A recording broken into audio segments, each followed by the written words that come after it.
Welcome to the Group Dentistry Now show, the voice of the DSO industry. Join us as we talk with industry leaders about their challenges, successes, and the future of group dentistry. With over 200 episodes and listeners in over 100 countries, we're proud to be ranked the #1 DSO podcast.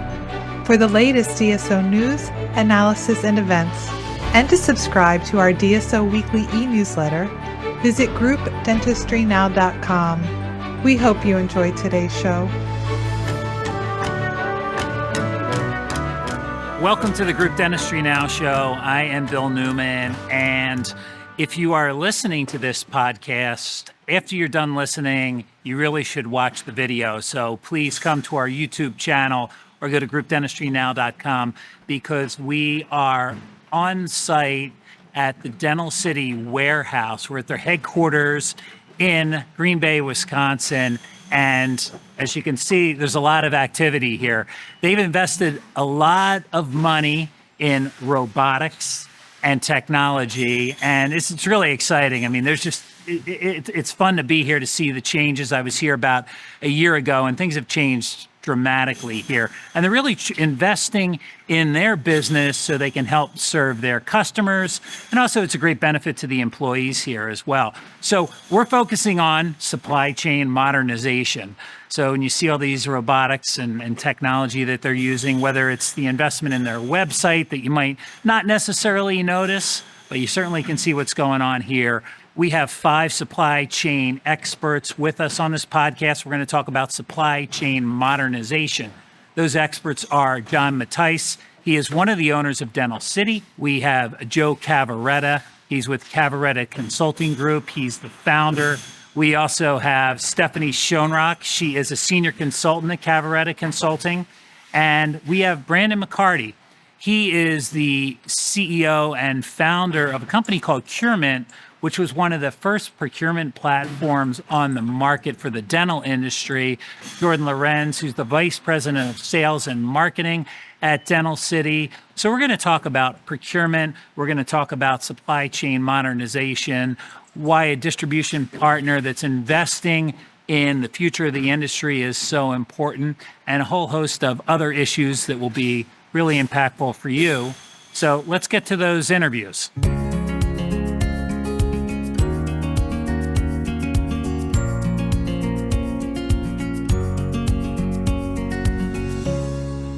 We are live at Dental City in Green Bay, Wisconsin. We have the owner of Dental City, John Mathys. John, it's great to be here with you, and thanks for the invite. Well, great to have you. And Bill, you know, you do so many wonderful things for the industry, and we really appreciate our relationship with you and what you're doing for really the industry as a whole. Well, thank you. And I remember when you and Jordan invited me out years ago when you were really kind of building out a strategy to address emerging dental groups, DSOs, and really a lot of the changes we're going to talk about today in the industry. And that was pre-COVID, probably 2018 or 2019. Yeah, that was a while ago. Yeah, and things have really changed here. And one of the reasons we're here today is to talk about what you've done as an organization, incorporating robotics, which we'll see roaming around, and then also technology. So can you talk a little bit about why you decided to make that investment? Yeah, sure. You know, Bill, Dental City as a company, every 5 years we go through a strategic plan. And so the key thing with the strategic plan is to be able to chart out our next 5 years.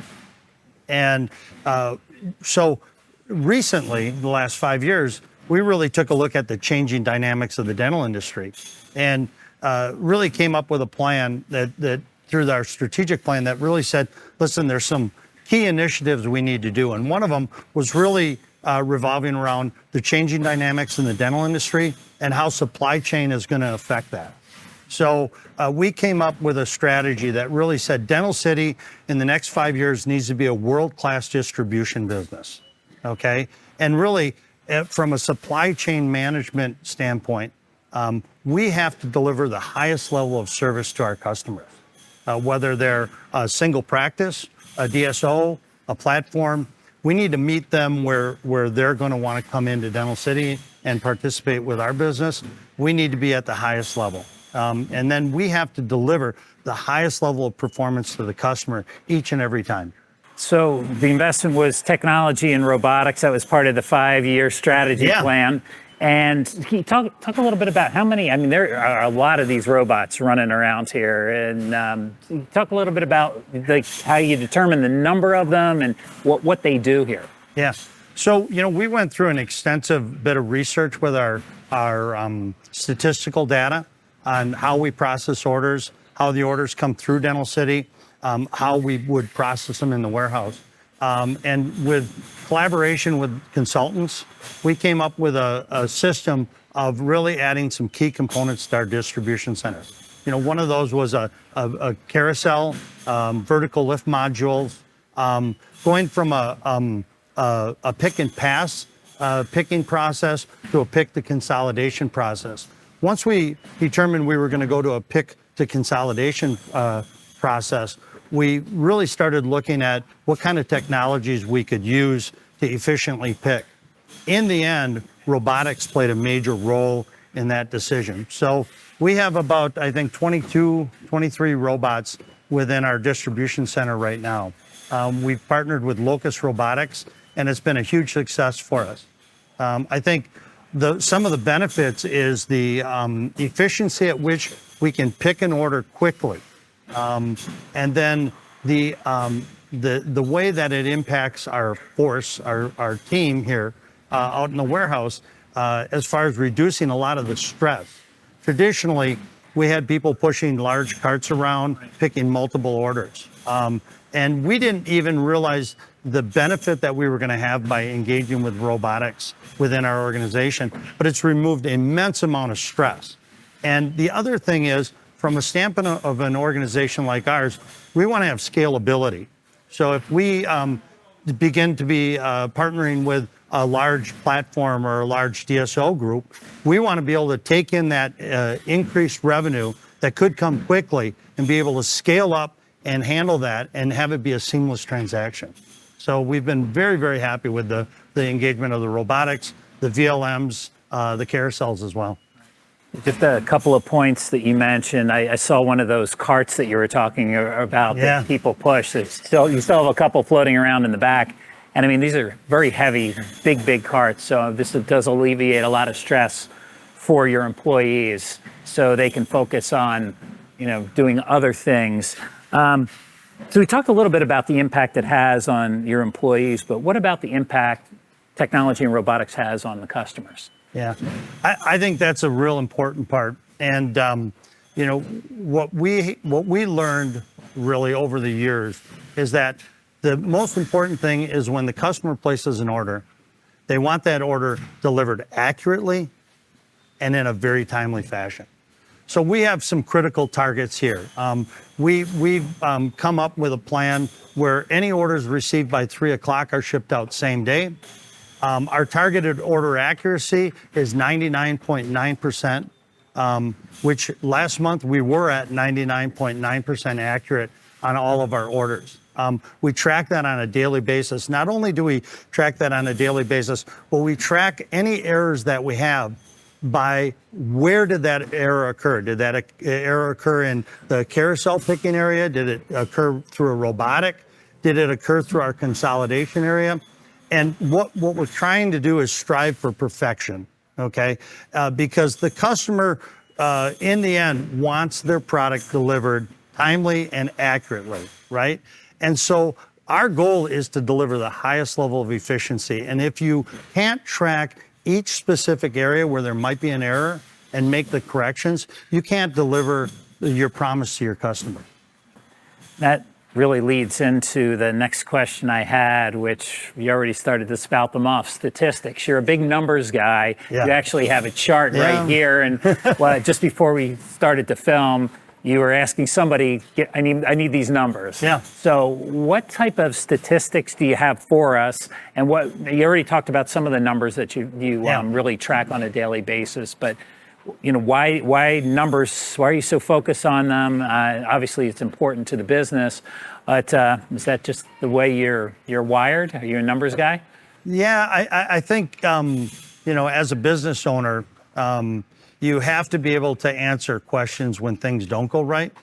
And when you're striving to hit a performance level, you have to have a number. Right. And so if you don't have the statistical data to manage that number, okay, you really can't give the performance level that you're promising, to your customer.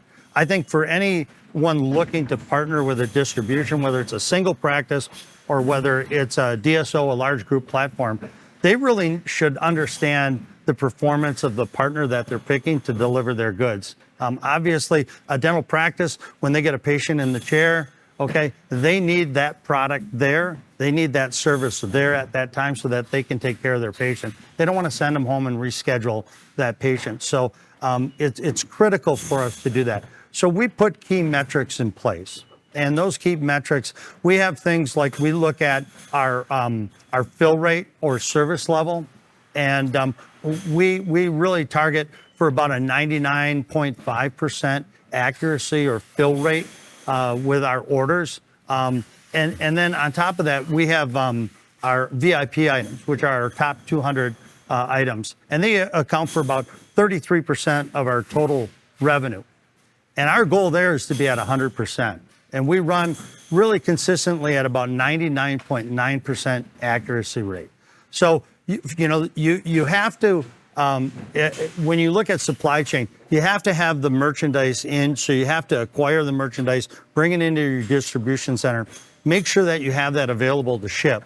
And then you have to turn around and you have to ship it accurately with minimal errors. So, everything that we're targeting is in the 95 to 99% accuracy rate.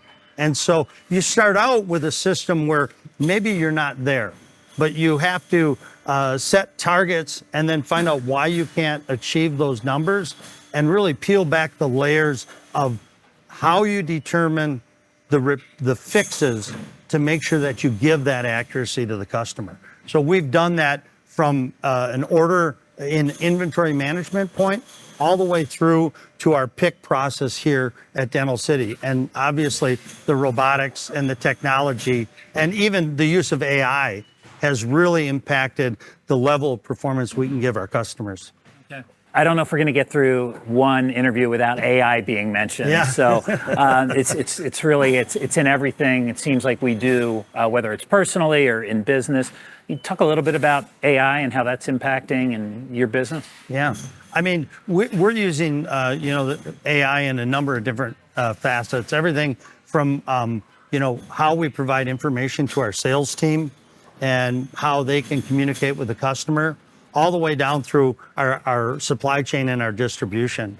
Some really good examples in our distribution center is the AI that you need to drive the robotics, okay? And the technology that you need to use to make sure that, you can have, 23 robots running around here and they're not, bumping into each other or bumping into people. And it is amazing. I've watched them and I mean, they're zooming around each other and zooming around humans and working with humans and it seems to work pretty well. So that's AI. Yeah, and I think we also have to use AI from the standpoint of making sure that when we're picking and putting to our consolidation area, that we know what cube size is of all the product going into the boxing so that we can efficiently package the product. So it goes really through the whole realm of what we're doing here, from the pick all the way to the packing and the shipping of the goods. So we're definitely leveraging AI,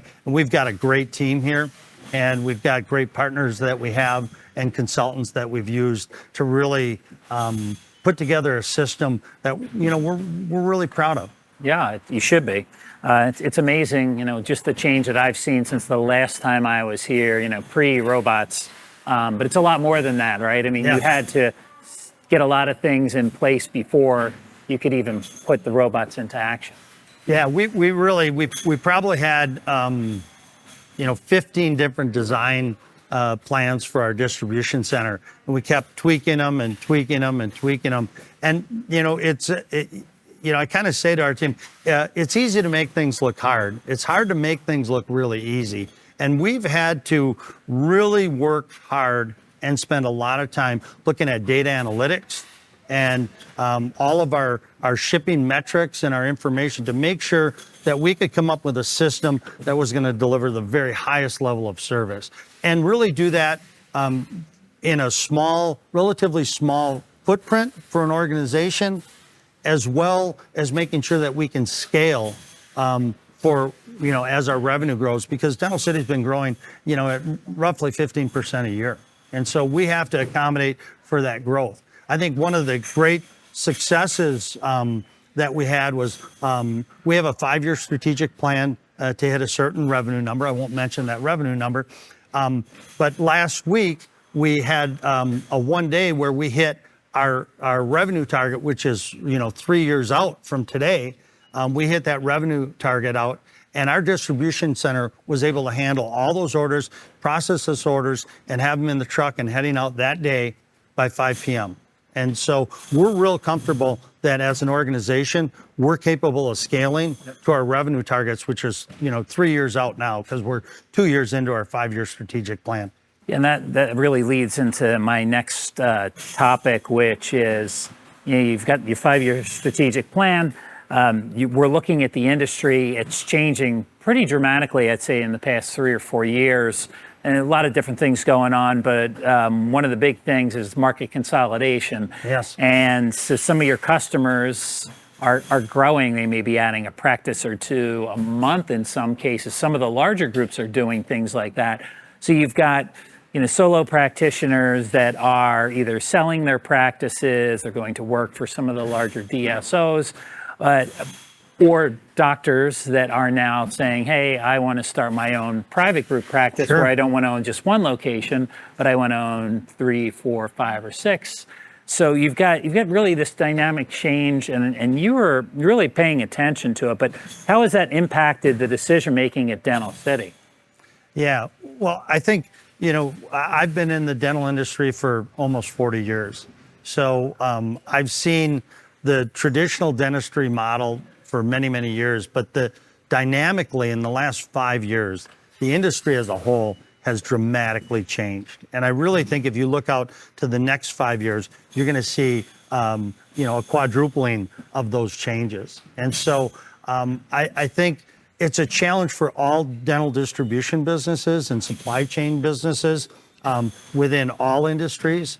But for Dental City and for our company, we really had to look to the future. And Jordan said to me one time, he said, you can't skate to where the puck is. You got to skate to where the puck is going. And unfortunately, right now, the puck is teleporting. Okay, and the industry as a whole is teleporting at such a high level. So, we've made a commitment that we want to be a player within the industry.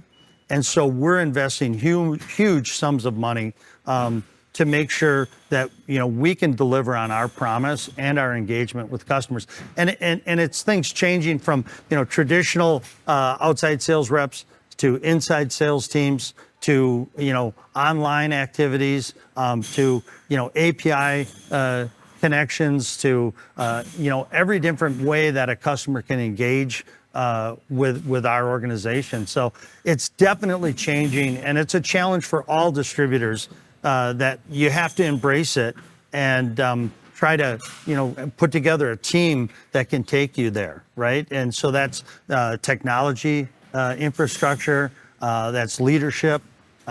There's a lot of moving parts to it, but if you're up for the challenge, it's kind of a lot of fun because things are changing quickly. So we're enjoying it. We're not, fearful of what lies ahead. We're, rushing in and engaging at a high level to make sure that we can be on the forefront of really where the industry's headed. You sure are, and that's why we're here on site to really kind of highlight what you've done here.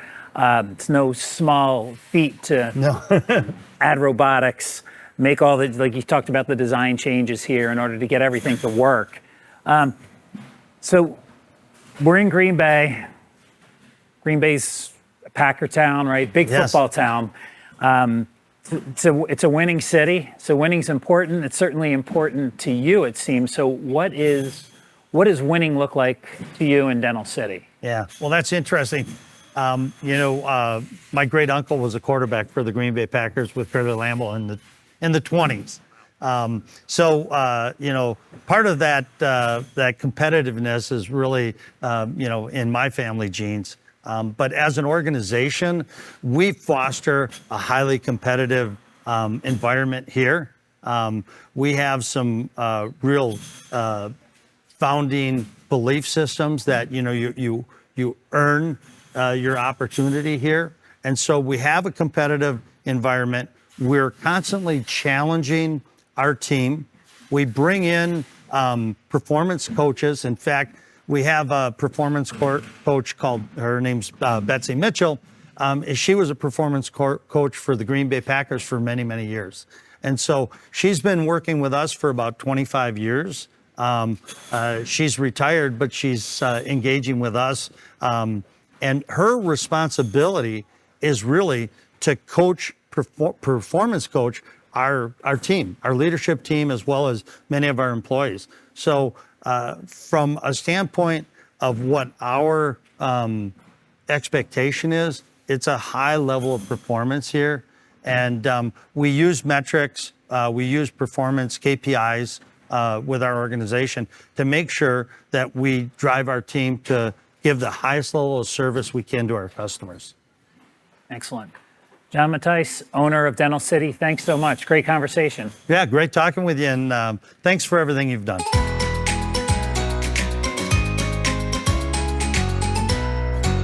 Dental City HQ, and I'm with Joe Cavaretta, Cavaretta Consulting. He's the founder, of course. It's great to see you, Joe. Good seeing you too, Bill. Yeah, it's always, I normally see you at the DSO meeting or it's not, a lot of times in passing, but it's actually great to spend a little bit of time with you, and we're going to have a really nice conversation here. I think one of the challenges that you have is that when you hear consulting, people don't necessarily know what that means. Yeah. So tell us a little bit about, first off, your background. Sure. You've been in the industry for a while. And then also, what do you do at Cavaretta Consulting? What is that consulting part? Yeah, no, great. So 30 years in the industry, spent a lot of time at a large organization, right, in distribution. That's kind of where I cut my teeth, and I learned everything about the dental industry. At some point around 2018, you could see some of the changes that were happening in the industry and changes that were happening at my company, and the culture was changing. So I figured, you know what, let's figure out how to build something for the future, do something different. And so I went to an emerging startup company and had a good time there. So I learned the large organization and the emerging startup organizations. So in 23, some changes were happening, and I said, you know what? A lot of people in the industry need help, and that's where the helping the dentalverse comes from. And whether it was manufacturers, suppliers, and then the DSOs. So what we really saw was a sweet spot with the DSOs is that they needed help with the procurement component of it, in addition to just running their organizations, because they're overwhelmed, there's a lot going on. So I said, you know what, why don't we do a consulting company? So I named Cavaretta Consulting Group. Wish I wouldn't use my last name, like when I look at it, so we call it CCG. And so what we do is we help many different companies, specifically DSOs, run their procurement, help them with equipment, help them find the right pricing. But the sweet sauce of what we do is we actually help them drive those initiatives throughout their organization, because they are overwhelmed, one, or they don't have enough time, or they can't hire enough expertise. So what you're going to see, Bill, is that we are renaming it to like fractional solutions. So CCG fractional solutions, because that's really what we do for the different DSOs. That's great. And Joe, we talked to a lot of groups out there, and your name and your company's name continues to come up. We're working with Joe, and Joe's doing a project with us, or it's an ongoing relationship. So I think your experience and Stephanie as well, and some of your other team members, because you've got a deep bench, people that have a lot of experience in the industry. That fractional side of things, talk a little bit more about that, because I think it's something that I'm seeing a lot more of, is where you've got, whether it's an emerging group or even some of these more, what you would think are little groups that are a little bit more built out, they don't even have people that are dedicated or can dedicate enough time to certain key positions, whether it's procurement or operations. So are you seeing like that fractional side of things becoming more and more something that's needed more in the industry? Absolutely. So first of all, the team is fantastic. I'm very fortunate to work with a bunch of different people, a lot of experts in particular parts of the industry. So feel very blessed for that. Second, as far as the fractional solutions piece goes, it's interesting. When we were growing up, right, whether in the industry, it was always W-2, and whatever company you're working for, it was almost like the consulting component was like a nasty word, dirty word. There'd be a great presentation, PowerPoint presentation built, but then nothing would happen, right? Right. And I thought that way up until probably going into 2020. Then when you work at a smaller company, you realize you don't have the resource to hire a lot of people. You need certain expertise, and it's good to turn it on and off when you need it. So that's where the fractional solution piece comes in, and that's what we've experienced. So when we are working with the different groups, they may come in and say, you know what, we need to run an RFP, or we need help with negotiating our supplies. We're like, hey, we can help you with that. And then as we start working with them, they said, you know what, we don't know enough about equipment, or we're trying to build out an office, and can you help us with that? Sure. So we pulled the expertise in to help the DSO with that. Now it's one fixed expense, so it's up to the DSO when they have the need for the expertise, they can push and pull which expert they want for the same fixed fee. So we're experiencing a lot of success with that because it's a great value for the DSO. It helps their budget, and then they're able to pull in the expert when they need it and not have to hire 10, 20, 30 people, right? So Yeah. it works, makes a lot of sense. That's pretty interesting. I think that, tell me if I'm wrong, but the industry grew pretty rapidly in 2020, kind of, after things opened back up after COVID. Yeah. Money was super cheap. The practices, the groups were growing a lot by acquisition. They're buying. Not always buying the right practices, in a lot of cases overpaying. And now, there's been a huge pullback in acquisitions and a focus on what do we buy? Yeah. How do we make these practices more efficient? Can we lower cost of supplies? Can we increase organic sales, right? We hear this organic growth, right? Same store sales. Yeah. So have you seen a lot of groups that we're in a situation where they're like, we really need help. We need to clean up this, in some cases, mess that we bought. Sure. Yeah, so whether it's the groups or even the PE companies that own multiple DSOs are recognizing, hey, operationally from an organic standpoint, we need to maybe clean a few things up. Great people running the DSOs, but they have specific skill sets or specific expertise in certain parts of the business. Because mentally what they're thinking is, how are we going to grow our top line revenue with the patients? And so they're focused on the clinical care and the patients coming in the door. So the procurement component or some of these other operational things maybe fall secondary to that, and it should. So what we will do is we will come in and we will work with it's just basic business principles. Everything that we've been doing for the last 30 years, it's leading people, it's leading process, and we come in, we make sure we have alignment with the executive team, we have alignment with the clinical team, then we communicate it out throughout the organization about what we're doing and why we're doing it. So then when we start working with the team as a fractional solution, one, they're not put off by us by any means, and then two, we become part of their team. So we actually help them run their organization where they have gaps and needs. So that's working well. Let's talk a little bit about the importance of a distribution partner when it comes to what your role is consulting with as a fractional solution. Yeah, it's fine. Yeah. So I think that it's something that we've talked a lot about distribution during these conversations. We're obviously at Dental City here. They've invested heavily in technology, and it's pretty impressive. It is. It's a little distracting sometimes, but a lot of fun.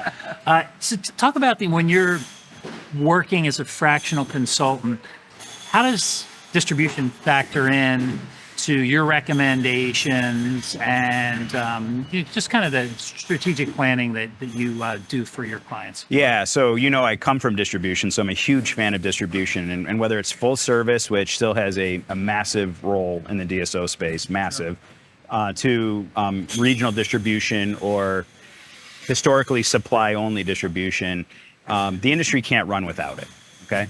So that's the first part about it.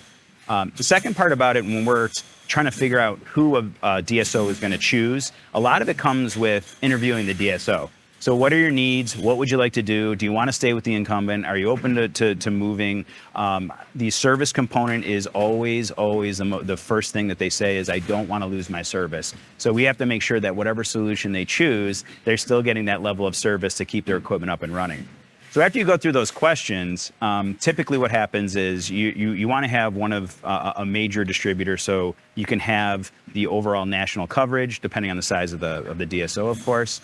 And then you've been talking about procurement platforms. With the procurement platforms, it allows some flexibility of where you're going to be ordering your products from. And I will tell you this, though, and it's pretty cool to see, the DSOs, they want to be good partners. So whoever they're making an agreement with, they want to, one, make the right decision on the front end, and then still carry that agreement out to, to each of their individual offices. Yeah, it makes a lot of sense. Dental groups, and maybe we'll expand this. You work with some solo practitioners, right? Yeah. You're working with what we call emerging dental groups, which mostly are still doctor-owned and led, probably don't have private equity backing yet. And I'm sure you're working with some of the private equity-backed groups as well. Yes. Can you talk a little bit about some of the challenges that they're having right now, what you're helping them out with, whether it comes to procuring product or whether it's just something else? Because you don't just handle procurement, you do a lot. No, yeah, and that's why we rebranded it. So you're going to see the marketing going away from procurement only. Because listen, when you do a lot of different things, and most companies in the dental industry, they do multiple things, but you got to focus on one thing you want to market. So it's clear, at least one thing is clear what you do to the industry. So I think we did that well. And then we almost started getting pigeonholed in the procurement only piece. Sure. So that's why we're going to the fractional solutions. Because like I said, we build de novo practices. We're able to help with repair and service. So that's where the fractional solution piece comes in. But when you look at the different segments of the DSOs, what I see is the smaller DSOs, a lot of it is almost like a mom and pop startup. You have the people in place that the original founder has trusted. They're organically learning, whether it's procurement or RCM or something in the practice, and it wasn't what they knew or they weren't expert hired in, but it's who they have in the practice. So now you're scaling. When you get to 5, 10, 15, 20, you have to start thinking about doing things differently. So a lot of the gaps that we fill there is that we help them put a plan together to scale, or we are taking the procurement for them, because we can run the procurement totally until they're at a spot that they can hire a procurement team, or not. People keep us on.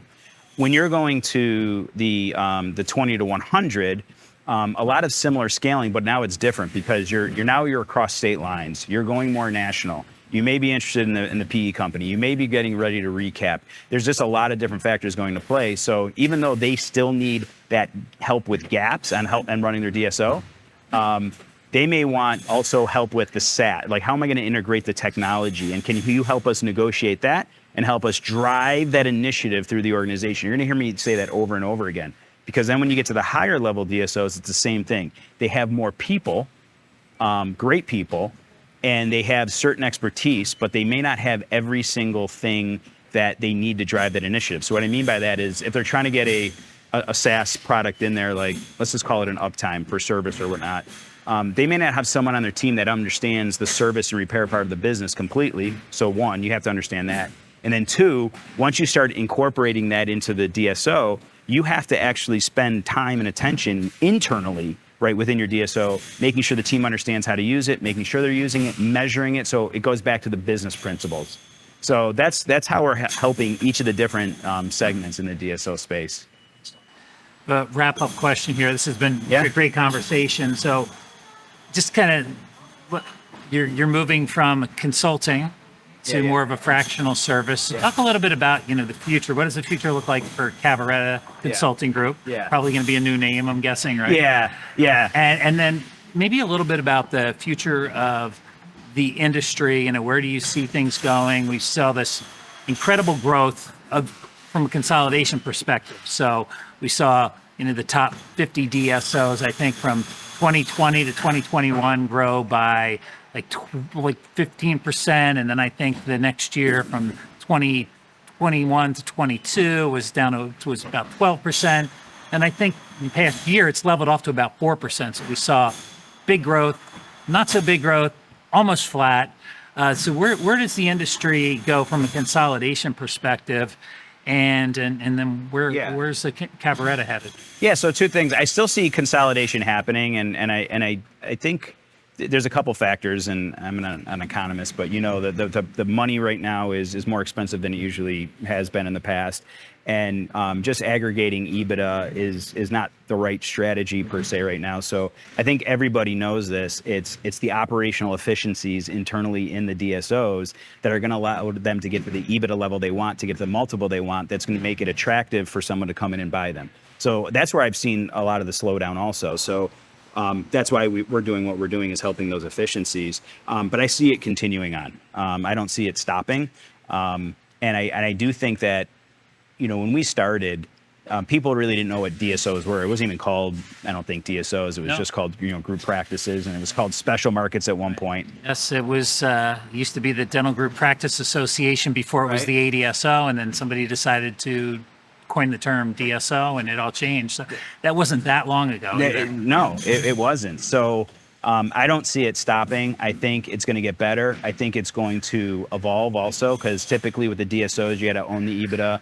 And then, you've had the GPO. So I look at that as a little bit of consolidation. And then you have, the groups that you don't own the EBITDA, but you're running the management for those, multiple groups. So I think that's part of consolidation also. So I think that's going to continue to grow, because the individual dentists see that it's at times it's easier to be part of a group than it is to be separate. So that's why I think it's going to continue to grow. For us, Cavaretta Consulting Group will still exist, right? Because we are still consulting with groups outside of the DSO space on how to structure their team. We do a lot of leadership coaching, so that still will exist. But you're going to see CCG instead of Cavaretta Consulting Group, and then CCG with the fractional solutions, because that's really where the need is right now, and we're seeing it across the board. So that's how you're going to see the changes in the future. Yeah, and then just my 2 cents on kind of where I think things are headed. I think you're going to see a lot of growth with the what I would call the private group practice, or the doctor-owned, doctor-led. So we're going to, where you continue to see the drop-off of solo practitioners, docs owning the practice in a single location. You're going to see a lot more either banding together or, owning one doctor, owning multiple practices to get some of the efficiencies and scale. And it makes a lot more sense for those entrepreneurial dentists. Yeah. So I think it's an exciting time for the industry. And Joe, it's great. It's really nice to hang out with you here in Dental City in Green Bay. Yeah. Thank you, Bill. Thanks so I appreciate the time. Yeah, thank you.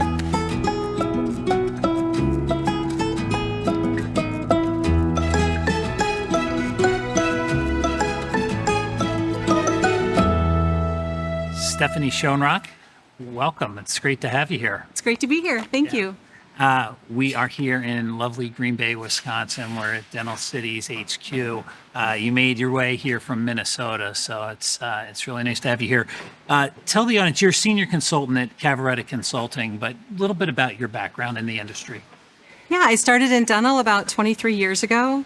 I've carried a bag, dental implants, perio, products, I worked at group practice with Henry Schein in the DSO space, led about 50 partnerships for our members at Dental Whale when I was there, in charge of partnerships and DSO sales. And then for the last couple of years, I've been doing independent consulting for DSO clients with Cavaretta.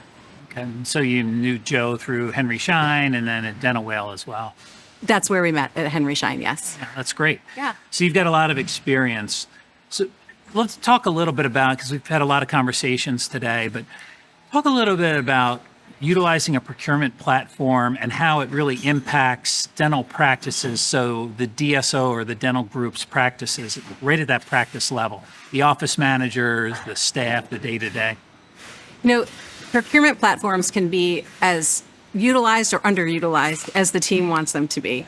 I've seen groups simply use them on a very surface level for just placing orders. There isn't much foundational work done on the product list of what's offered.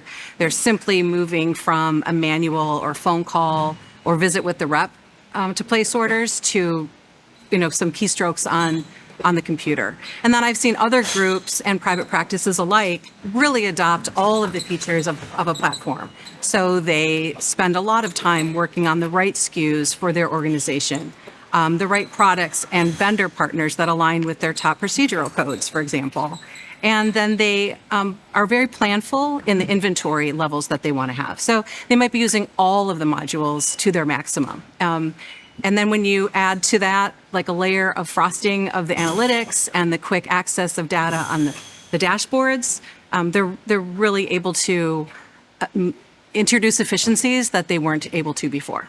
What is your experience with these? So you're working at Cavaretta with a lot of group practices, Yes. right?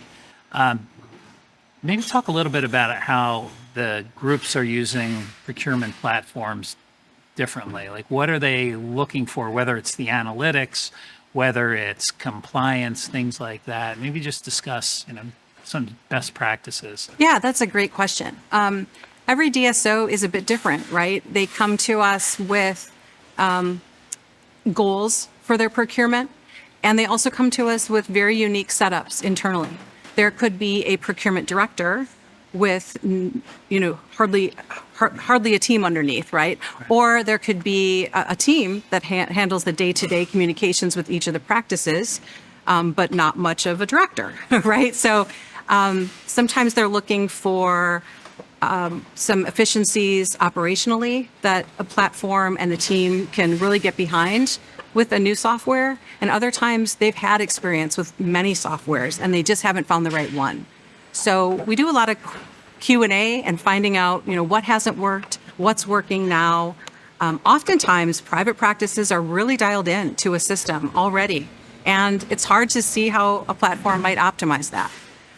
There are groups that we've worked with. I can think of a 6-location group off the top of my head that they are so in tuned to their inventory and to their products and their vendors that moving to a platform was simply a way to centralize the information and reduce team stress and training, I would say. So the platform became a communications hub for ordering, but everyone is still really in tune to what's happening in the practice at each of those 6 locations. So they're already doing their own analytics. They're already meeting with their vendors quarterly, especially their large vendors. And it's a specialty practice. And so they're utilizing it more as a communication tool for cohesion with the practice, but not necessarily to elevate them from one way of doing things to having almost like a support team within that platform. So I've never really heard a group use a procurement platform as a communications tool. Yeah. You think about it from a cost savings perspective, or to really gather analytics to make better decisions. You mentioned something I think that's pretty important, is that some organizations are really dialed in where maybe a procurement platform doesn't even necessarily make sense in some cases. It could be a time saver on transparency of the analytics monthly on how to measure the spend.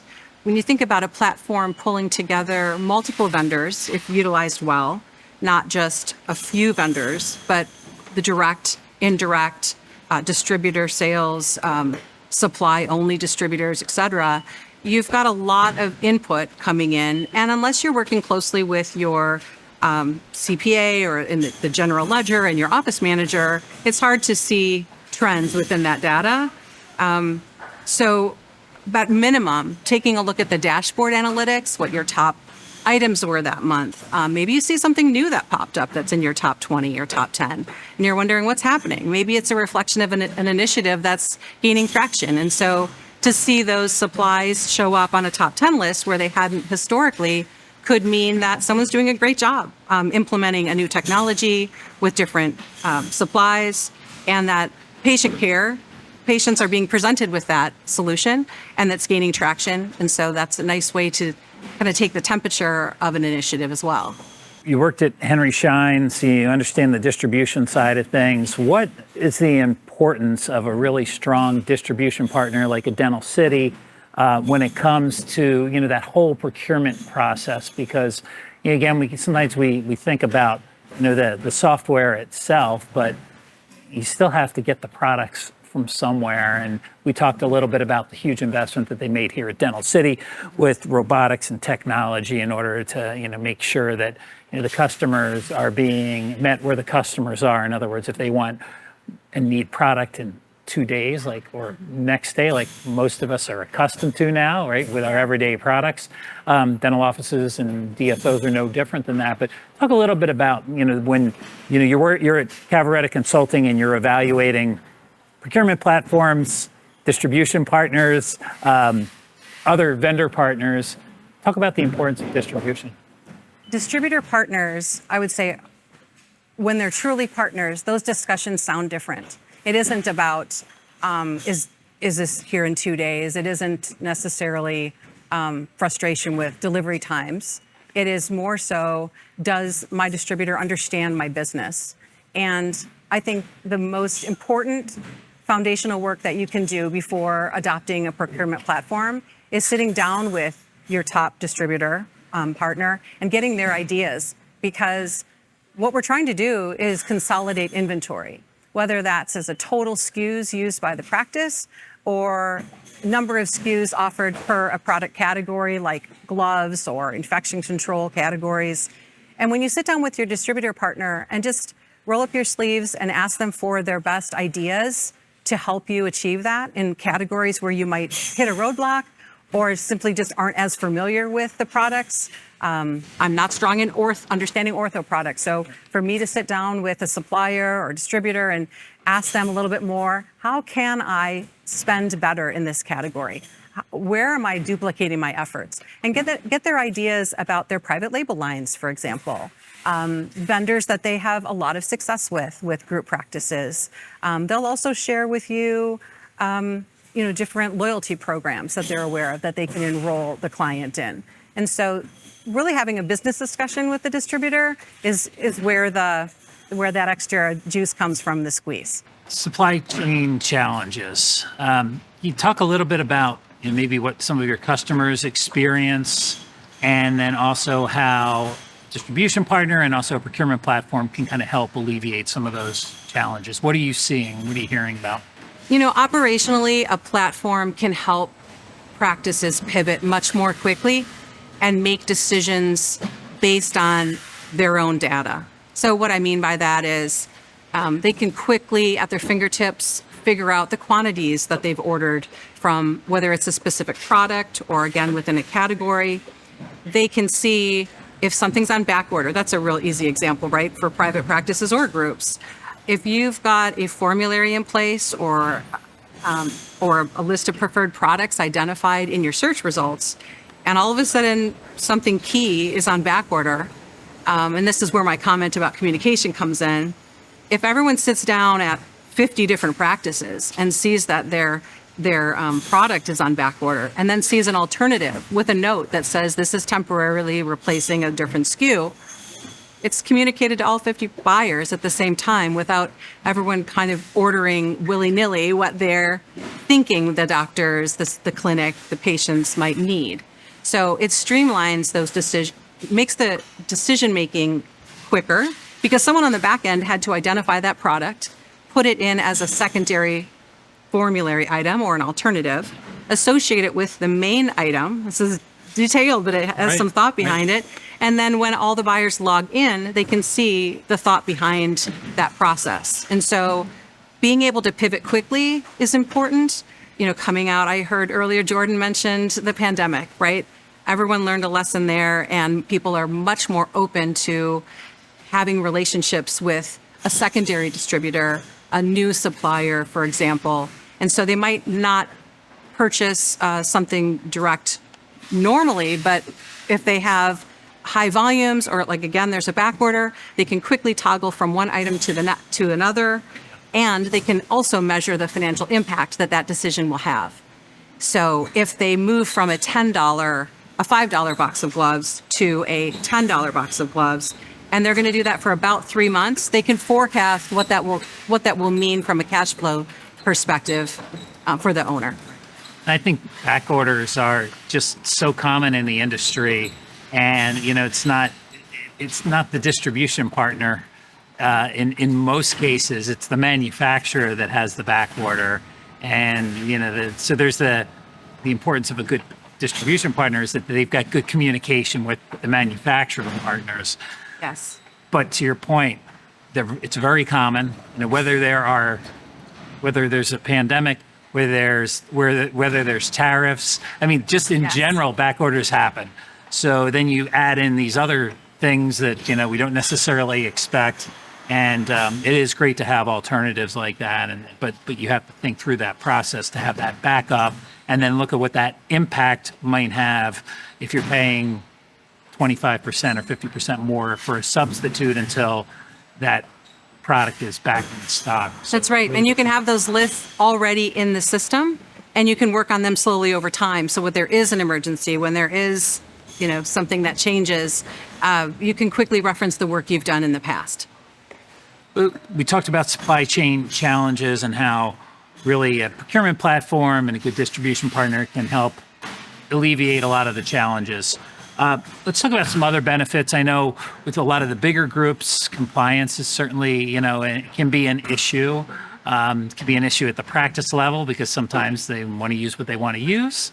And other times, and then the DSO is like, well, no, but this is on formulary. So let's talk about some of the challenges. I'd say a nice opportunity. And you mentioned, people want to buy what they want to buy. They want to use what they want to use.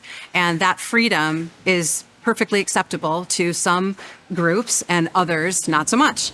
It always comes with a cost because you might be making your clinicians very happy, but to what expense? And that's typically more is spent on products that would likely not make it onto a formulary, or that many varieties or renditions of that product wouldn't be on the formulary. So you might not have 8 colors or 12 flavors. Maybe another group might have 3 colors and 4 flavors, right? So every color and flavor and iteration of a product that you stock ties up cash flow on the shelf. So when you start to look, and we're in this warehouse with just cases and cases of product, and you take a look at how much each case costs. And if we were in a dental practice and this was the inventory, right? And some of them aren't too far off from this, it's all this cash is tied up. And if you are stocking a lot of varieties of the same product, you're overindulging in duplication. I might be happy that I have certain products or a scented grape glove that I love, and you might be happy you're wearing a really, comfortable black nitrile glove or something, and we're different. But why should my glove be $35 and your glove be $10, right? So I think a challenge is finding a nice balance with the group owners and the operators, understanding where they're willing to be flexible, understanding the level of flexibility that they want to allow, right? And usually when I say that, I mean kind of disposables and infection control and things that end up not in the patient's mouth, but in the garbage, when the patient leaves. And so a benefit becomes compliance at the practice level for adherence to whatever that strategy is for the group. Stephanie Schoenrock of Cavaretta Consulting, thank you for joining us here in Green Bay at Dental City. Yeah, thank you for having me, Bill. It's great to be here.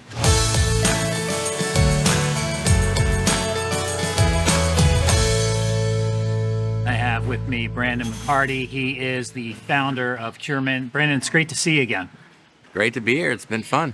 For the audience that may not know who you are, founder of Curemint, you recently exited the company. So talk a little bit about your background, Curemint, and what you're up to now. Yeah, so my background started in the dental space about 2017. Idea for Curemint came up. We were working with some manufacturers, and we started realizing kind of the challenges they were having with groups, and they were trying to solve the problem themselves, and we realized there was a room for technology. So that's where the idea of Curemint came. We were one of the first procurement systems built for dentistry. And so we went to market in 2017-ish. And then, as you mentioned, we recently exited Curemint to another procurement software who purchased us. And now what I'm doing is I'm trying to figure out what's next, working with other dental and startup companies, just kind of helping advise on the future of their businesses. Excellent. So why does procurement matter? And specifically in the dental industry, you chose the dental industry, right? So what did you see in the industry maybe that was lacking, and why does a procurement platform make sense? Well, I think the fact that procurement wasn't a big thing when we started Curemint blew my mind. If you look at a practice or a dental organization, it's critical that they have supplies to serve the patient. And so they're ordering things constantly, daily, weekly, and some of the, on some sort of cadence. And the fact that some of the organizations did not have a system that they controlled or that they owned that made sure that they were ordering these items was fascinating to me. And so that's one of the idea of Curemint was they need to have something like that. You look at other industries with businesses that have a lot of turnover and supply ordering, they all have procurement systems, and the dentistry didn't have it. So I'd say that the big reason I have it is most of what you serve a patient comes with supplies, right? Whether there's gloves, any sort of items. And if you don't have a procurement system, you're basically fully dependent upon a distributor or any sort of distributors, and therefore you've kind of lost control of your business and your supply chain. Let's talk a little bit about the problems that a procurement platform solves for. Yeah. The easy answer I'd say here is really it's control and visibility. And so talk about control first. So if you do not have a procurement system in place, the question is, how do you actually place orders, right? And so you lose control because now every practice or every individual will now place their own order. So they either do it by phone, text messages, fax machines. They might log on to an e-commerce portal. And when they do that, as a dental organization, you're going to lose all visibility into what they're ordering. And what happens is you become a reactive business. So they order whatever items that they want. And because you don't have a procurement system that has any sort of visibility to that, it's now going to arrive at the practice. Now you're stuck with a bill, an invoice, and then you pay it. A procurement software, what that does is it flips that to being proactive. And what it allows you to do is before a practice orders something, you can first control what do they see, making sure that they're buying the most quality products and not whatever the cheapest product is of the day. And then you can actually approve them. And then you have analytics around where are we buying most of our stuff to basically create more strategic around your procurement process. So our audience, we've a lot of different people, a lot of different positions, a lot of different sizes of organizations. So what would a CFO or somebody in operations, or maybe even a clinician that owns multiple locations, should they look for when they evaluate a procurement platform? Yeah, so I think before you get into the procurement, any sort of purchase, right, you want to first evaluate what are you trying to accomplish, right? But what is the goal of the business? Is this something where I want to put something in where I'm just going to make ordering faster or easier? Right? Or are there financial metrics or objectives that you have in place? And I know when we used to, do demos of Curemint, the conversations we would always ask would be like, what are your objectives? And often it was just make it easier for the practices. That was the primary get your foot in the door goal. And I think if you're doing that, what you would really want, if that's your goal, is a place where you can order from as many vendors as you want in one place. So you're looking for integrations. How many integrations do you have? I think it's important to dive into what type of integrations. There are a lot of different ways to send data back and forth from a procurement software to a supplier. And some of them are far better than others on that part. But I would also say when you're looking at a procurement software, I think it's really important to identify that if it's strictly you're trying to make ordering easier, I'd actually don't think procurement softwares are probably the easiest thing for that. Because if you think about it, you're intercepting or you're interjecting a software in the middle of your relationship with your suppliers. And so if it's just about making things easier, on the surface it sounds easier. You got one place, all your stuff's in there. But you got all these integrations and back orders and having to send things back, and all that stuff does add a little complexity. So what you really want to make sure when you do a procurement software is there's a financial goal that you have in place, because that's where the procurement software comes into play, is that it actually does save you money, but you have to have a strategy of what you're trying to do there with the software. And if that's the case, you're looking for anything that's tied to your financials, analytics, ERP integrations, things like that are really important when you're looking at a procurement software. If it's more about a financial return than just making things easier to order. I think that's a really important point. If your goal is to make things easier, then procurement platform may not be the solution. your distribution partner may already have a solution for you that is you're already using or is easier than bringing in, like you said, another software. But if you've got other goals in mind, like compliance or from a financial perspective, then a procurement platform may make sense. Let's talk about, this actually ties in really well. We're at Dental City. What role do suppliers and distributors like Dental City play in shaping a successful procurement strategy? I think they're really important. I think what I've seen is that when people buy a procurement software, they'll typically look at it as kind of trying to create this marketplace concept, right? Where I have a variety of different options. I'm going to find the best price. And that's not a procurement strategy. That's a marketplace, right? And you're just getting we call them micro decisions. You're having your purchasing assistant do these micro decisions on what they order at any given point. For an overall strategy, you need to have a sourcing plan. So who are you buying from? What are the items you're buying from? And a distributor or two distributors are critical in making that decision, because you have to make sure they have the stuff that you are going to order, that it gets arrived at the practice at the right time. Because when you drive your purchasing power towards a group of items, right, you're going to decrease costs, but you also have limited some of your options of how things. So you got to really make sure that the supplier is going to get you the stuff that you need. They also need to understand your technical goals, right? So if you have a procurement software, they need to want to be a part of that and not necessarily try to disrupt that. One of the things we often went across as Curemint evolved was, when we first started Curemint, a lot of the suppliers thought of us as like the enemy, right? We were in the way of the relationship, and they wanted nothing to do with it. They wouldn't do integrations. They wouldn't do any of that. And I think as the industry has evolved, the suppliers are beginning to realize that. And some are better than others, where they're actually embracing the fact that if you work closely with the procurement software, it's in the best interest of the distributor and the DSO versus trying to create as much friction as possible in that relationship. This actually leads into the next question about friction. So you worked really with, it's kind of, your perspective is really valuable, because you're working with distribution partners, you're working with the manufacturers, and then you're also working with the operators, the people running the DSO or the clinicians themselves. So let's talk a little bit about the friction. There is friction there. And so where's the most friction, and then where are some opportunities? We'll talk about a dental organization first. I think there's actually a couple different points of, not necessarily friction, but contrasting goals, I would say. So first you have the corporate headquarters or the DSO part, right? And then you have the practice. So the practice, typically it's this autonomous, they have their own culture, their own thing that they do at the practice.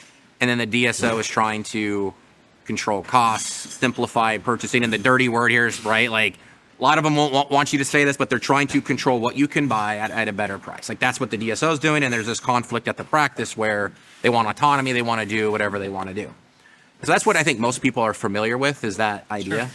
The other side that I've noticed is that there is a friction within the DSO itself between the procurement and operations and the finance teams. And there's this gap of like operations and procurements over here and they do their thing, and then the finance is over here and they do their thing, right? Like we'll pay the bills and you order stuff. And what we found is when we were rolling out Curemint with a lot of organizations, was that marriage was critical in them accomplishing any of their financial goals. Because at the end of the day, procurement, the way you measure it is through finances.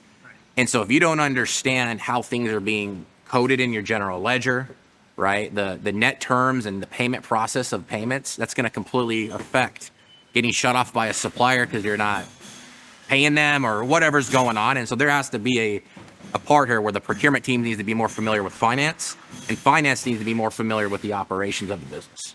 So as we wrap up this conversation, I really appreciate this. It's great insight.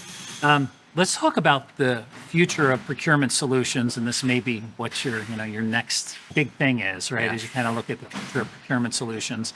Can you give us a little insight as to where you see, whether it's procurement solutions or distributors like Dental City, what do the next 2 or 3 years look like? The first thing is, we all know, is AI, artificial intelligence. I think, we see a lot of that on the revenue side, the helping with treatments and things like that on the AI side. I think there is a huge opportunity in the automation of redundant tasks such as ordering.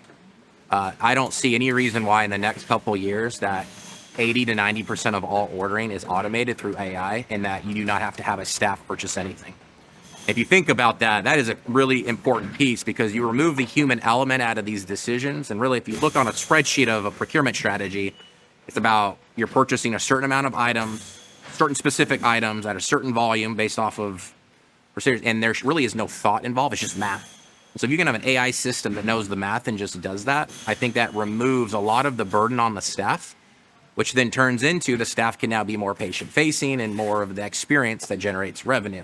And I think that's really where the next step here is about AI and implementing it not on the ordering side, but on your financial side. So when you're ordering things, making sure things are automatically coded properly, payments are done on time. AI has a really big play in a lot of the mundane tasks that happen in the procurement and AP process.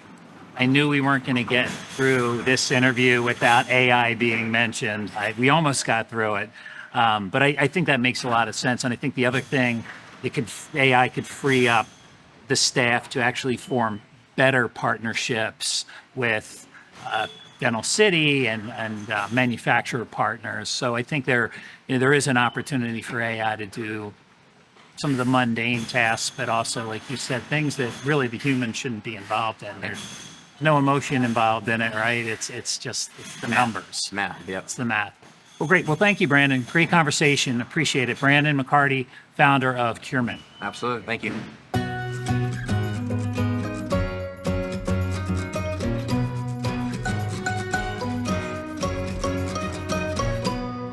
So for this interview, we have with us Jordan Lorenz. He is the VP of Sales and Marketing for Dental City. Great to have you here, Jordan. Thanks, Bill. It's awesome to have you here. Yes, this is thank great. you. This is great. You're always here. I only get a chance to be here every couple of years, it seems. And the last time I was here, there were no robots. It didn't look anything like this. So congratulations. Thank you. Well, I can't take any of that credit. I mean, I think You can take a little bit of the credit. the team here, the owners to make the investment, the team that had to adapt to this. You know, you go from working with no robots, right, to all of a sudden the next day there's 21 of them here. And the team has adapted. It's really a lesson in change management and making the right investment. It's pretty neat. I'm glad you're here to see it. Yeah, it is a lot of fun to kind of see the activity and just see how the robots interact with people and how they don't bump into each other and they actually, do a lot of work. It's Yes. pretty fascinating. So I think in recent years, we talked a little bit about this off camera. Customers' expectations have really changed. I mean, the industry's really changed quite a bit and a lot of consolidation, technology, COVID, and some of the HR issues that have happened with dental assistants and office managers. A lot going on in the industry that's impacted your customers. Yeah. How has Dental City really adapted to the changing customer needs? Yeah, well, I think, Bill, there's a couple of things. One is consumerism, first of all, has changed. So when you look at our role and what we play, for a dental practice, it's we provide them their supplies. That should be easy. It should be seamless. It should be predictable. And I think when you really take a look at that being our role, that's where the investment that we just talked about here, comes into play. And consumerism as a whole has changed. So you look at how we buy our goods. We don't go to a mall really anymore. I had that conversation with our sales team not long ago. I said, Christmas time, how many of you went to the mall to purchase your gifts? Not a single person raised their hands. But I think that type of consumer shopping experience has now carried over into how we buy from a business perspective, and especially I think how dental practices purchase, because dental practices, whether it's a private practice, mid-market type of practice, or even your larger DSOs, they're looking for that similar type of experience, whether that's through technology or a conversation on a phone. They want that consumer-like experience. And I think our role is to make sure practices get their goods on time and it's the right stuff. We got to deliver that every time. That starts at how the order is placed. That could be with one of our great sales team members.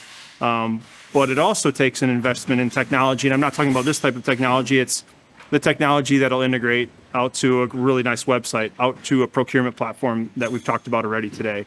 It's making sure that type of transaction is seamless. So at the end of the day, the practice gets what they're expecting.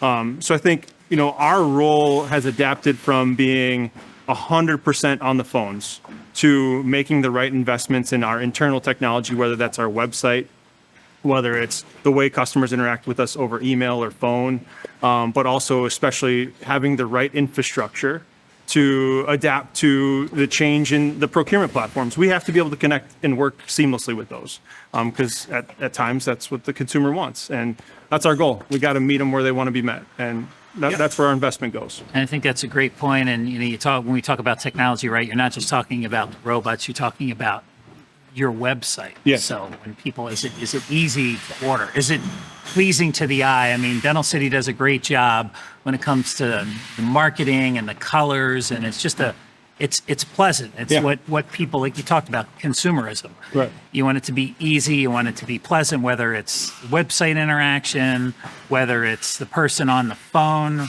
whether it's the API and the connection to the procurement platform. Yeah. So you want efficiency, you want a pleasant experience. And these are all things that I think we take for granted as consumers, like as when we buy things. Yeah. But sometimes it doesn't always translate B2B. And so you're trying to make that B2C feeling in the B2B environment. Yeah, very much so. Again, as a consumer, you're going and purchasing, whether it's your groceries, you might go and buy them online now, right? You're going to go pick them up. And so instead of having that, true shopping experience, you're looking to do things almost more on your own. And so, but that experience has to be seamless. It has to be easy. Otherwise people won't do it. So I think the other thing is really quick. Yeah. We still track how many fax orders we get.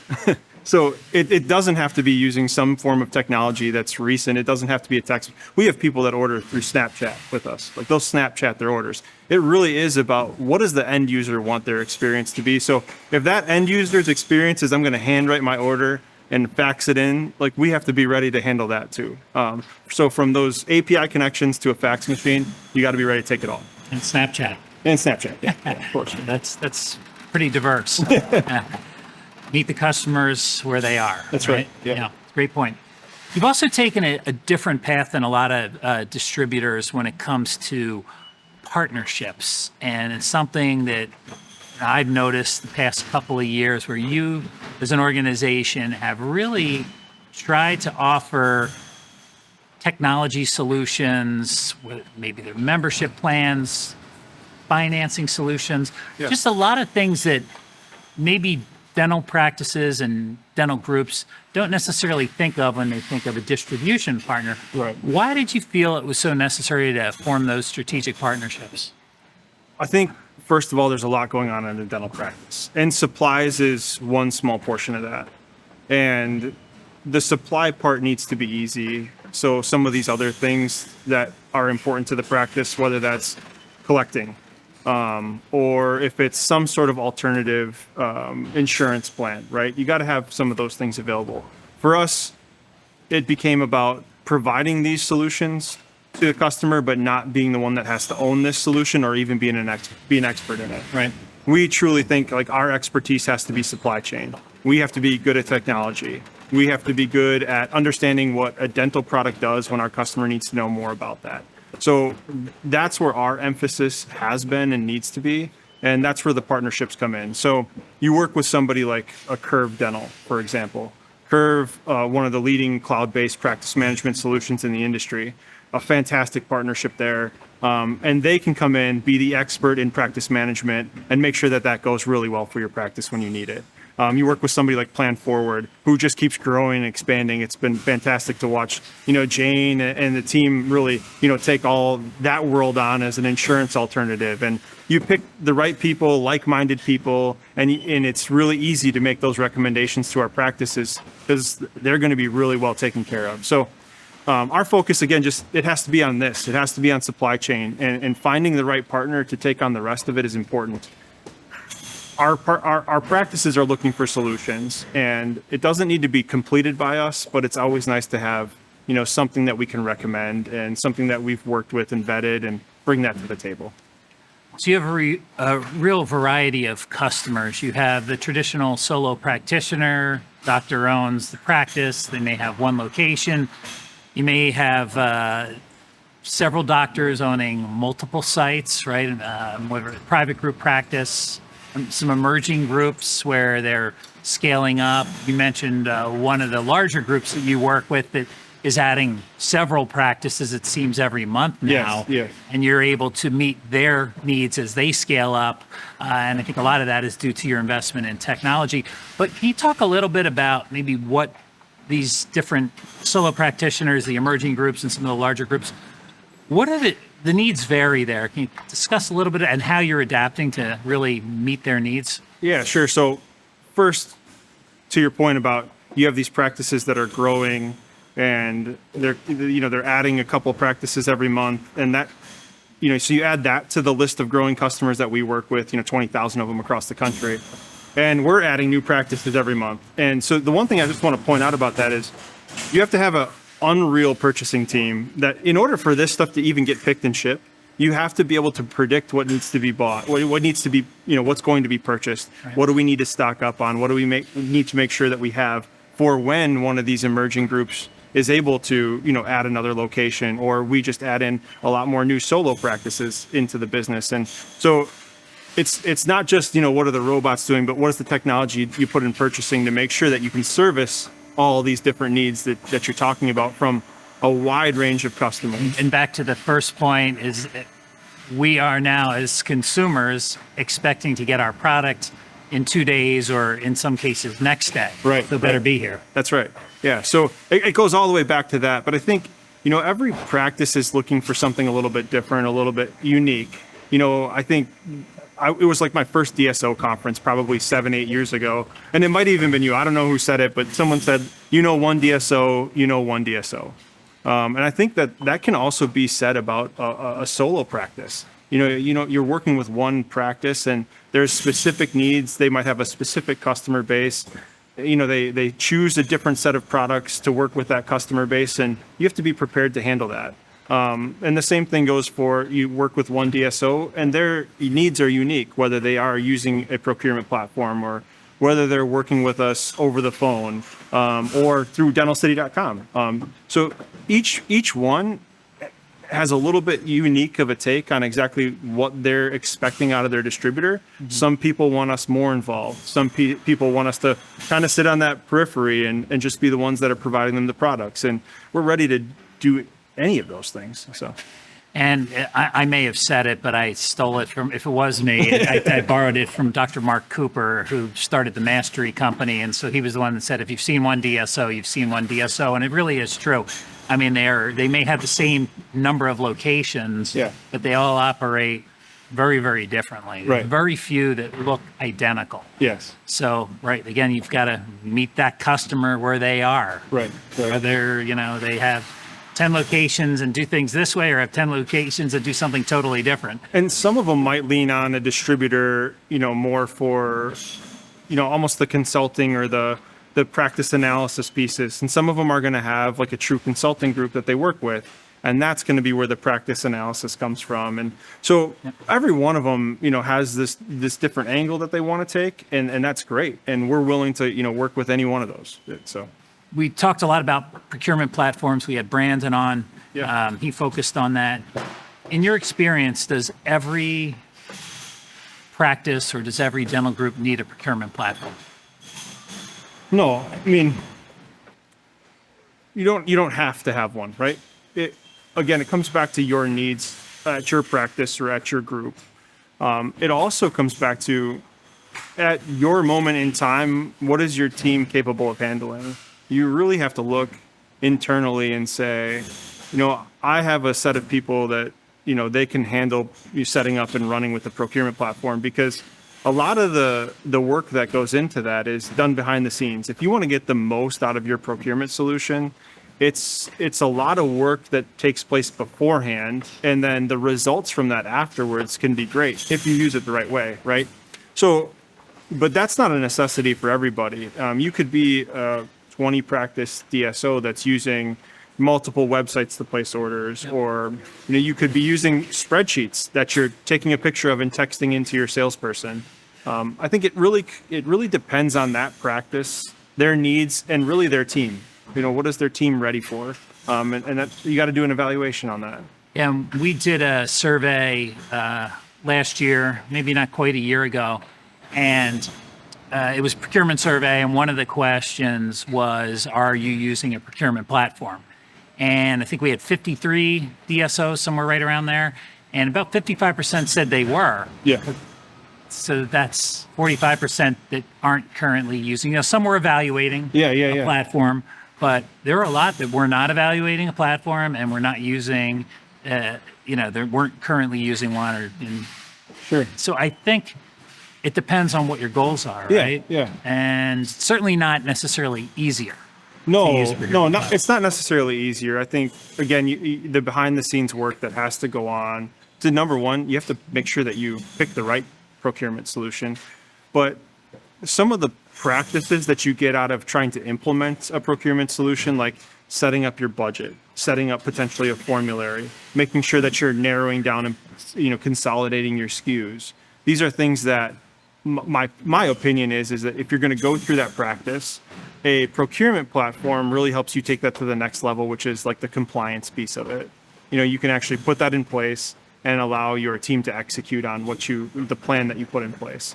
It's harder to do that when you kind of, if you just say, okay, we're going to do all of this planning, we're going to put a formulary in place now, okay, team, go execute on it, but there's not necessarily that infrastructure around it, so you're going to automatically fall back into the bad habits.